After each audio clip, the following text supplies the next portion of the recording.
যে যাদের আকীদা ভালো শাহ ইসমাইল শহীদ তাদেরকে ঐক্যবদ্ধ করতে চেয়েছেন। মুখের ভাষা কি তাদের?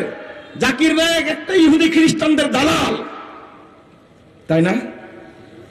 এক পাগড়িওয়ালা দেওবন্দি শয়তান আমার বক্তব্য নকল করেছে। আমি বলেছি জাকির নায়েক ইহুদি খ্রিস্টানের দালাল, বুঝছেন? আগের টুক কাটাই দিছে, দিয়ে এটা ভাইরাল করে দিছে। এটা কোন ধরনের মুনাফিকি বলেন তো দেখি? আমার কোনো বক্তব্য এরকম আছে? আচ্ছা, জাকির নায়েকের বক্তব্য শুনে কয়জন মুসলমান ইহুদি হয়েছে বলেন তো দেখি বাংলাদেশে?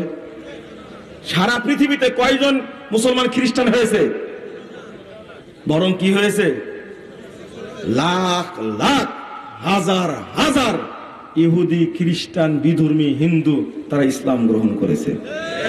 কত বড় মিথ্যা কথা বলেন তো! ইহুদি খ্রিস্টান নাকি দালাল নাকি? ওরাদের মুখ অপবিত্র, তাদের চোখ অপবিত্র, ওর শরীর নাপাক, ওর হাত নাপাক, মাথা নাপাক, ব্রেন নাপাক, চিন্তা নাপাক, রক্ত নাপাক, ঘাম নাপাক, পুরোটাই নাপাক। নাপাক না হলে কি আলবানিকে বলে যে ইহুদিদের দালাল?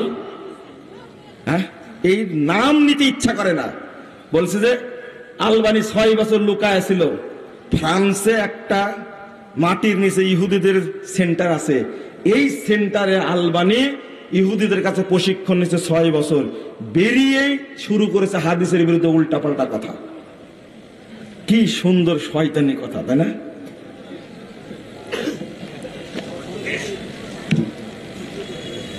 আমি আপনাদেরকে